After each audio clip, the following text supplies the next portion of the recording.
I'm going to be going over how I sewed a skirt from a commercial pattern. Just an outline of the steps that I talk about in my presentation. I purchased a commercial pattern first, and then the fabric and other things that were required. I gathered the supplies that I needed. I cut the pattern, cut the fabric, and then I go into how I sewed the skirt, so like the front and back pieces together, then the waistband, and then the waistband to the skirt, inserting the elastic, and then the hem is the last step. So the materials that I needed was a commercial pattern, fabric, elastic, scissors, pins, thread, sewing machine, ruler, measuring tape, and my iron. And so a lot of things I already had at home. The cost was about $13 altogether. So my pattern was $2.97. My fabric was $8 for 3 yards, and then the elastic was $1.87. So the patterns can be, I saw some, like the highest were $9.97, and I just got lucky and got one that was $2.97. And then the fabric, my pattern said 2 yards, but I purchased 3. So the time spent was about 3 hours making my skirt, because I'm a beginner, and it took me a while just to figure out the steps to make it. And then the time at the store was probably 30 minutes just to figure out what I needed and what pattern I wanted. So the steps I took to begin was I chose the pattern based on my skill level. The first pattern that I had chosen was a dress for my daughter, and as I began it, I realized that it was a little bit more skilled than I was ready for, so I went back and chose a skirt that was easier for a beginner. And so Walmart has these drawers of hundreds of patterns, and some of them will say easy to sew. So I was looking for that. I read my commercial envelope to see what kind of fabric it suggested, and it said something with just a little bit of stretch, and I was lucky and found the fabric in Walmart in their like little bargain fabrics. So it was 3 yards for $8, and they have like 2 yards for $4. It also, on your envelope, it'll tell you if you need extra buttons, a zipper, and things like that. And mine said that I needed 1 1/4 inch of elastic for my waistband, so I purchased that.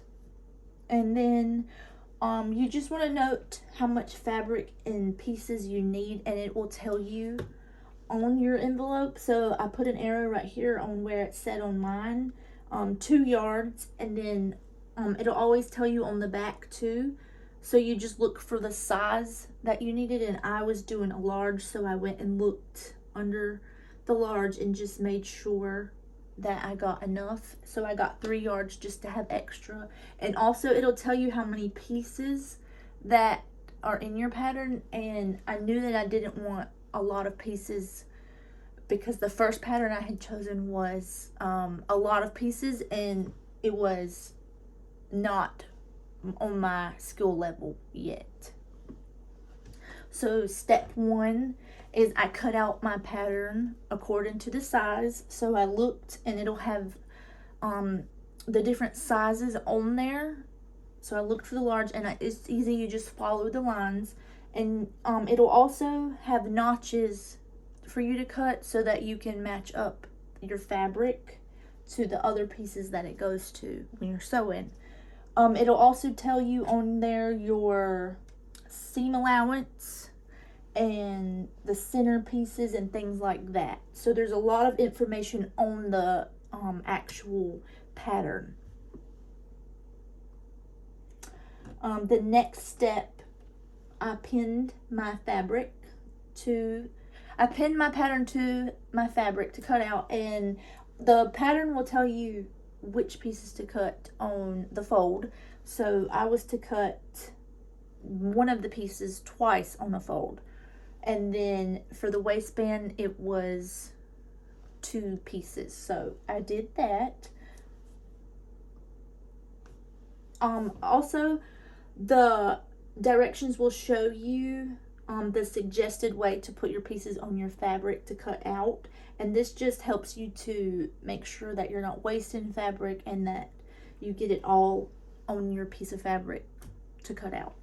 And that was really helpful for me. So these are my pieces all cut out here.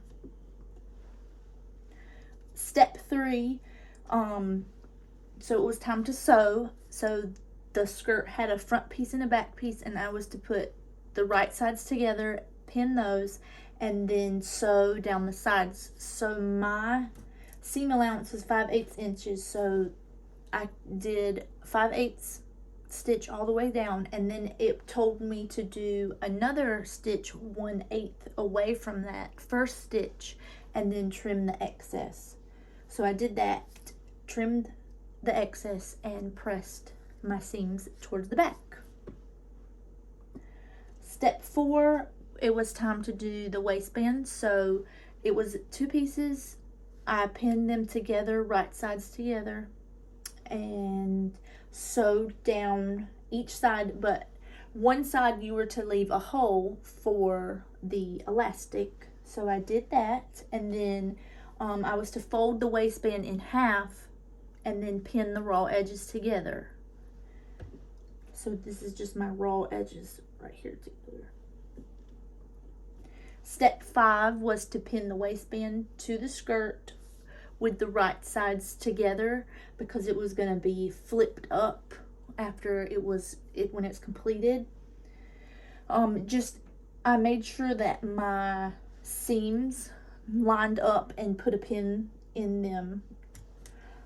And just like with my seams, I did a 5/8 stitch, and then I did another one 1/8 of an inch away from that and trim the excess. That just reinforces your seam. And that was it for step 5. Step 6, it was time to put the elastic band in your skirt. So you wanted to measure what you like to fit, and then leave a little bit extra in case you need to readjust after you get it in. So I used a safety pin on the end, and I just weaved it through, and I tried on the skirt and made sure that the elastic was good, and then I sewed the ends of the elastic together and used a stay stitch to close the hole. Step 7, it was the final step. It was the hem, and it wanted me to do a long stitch 1/4 of an inch from the lower edge of the skirt, and then trim up to that, and then I was to flip it up and sew again 3/8 of an inch from that lower edge, and then trim, press, and your skirt is finished. So step 7 was the hardest for me, because it's just the skirt is really big at the bottom, and it was hard for me to keep that straight line going, and it was a lot of fabric like bunching up. It was just hard for me to feed it through. I just recommend going slow if you're gonna do the bottom of the skirt. And overall, I think that a skirt is good for a beginner like me. I had a lot of fun making it, and I cannot wait to make more things and get better at it. And that was it. So just 7 steps to make a skirt.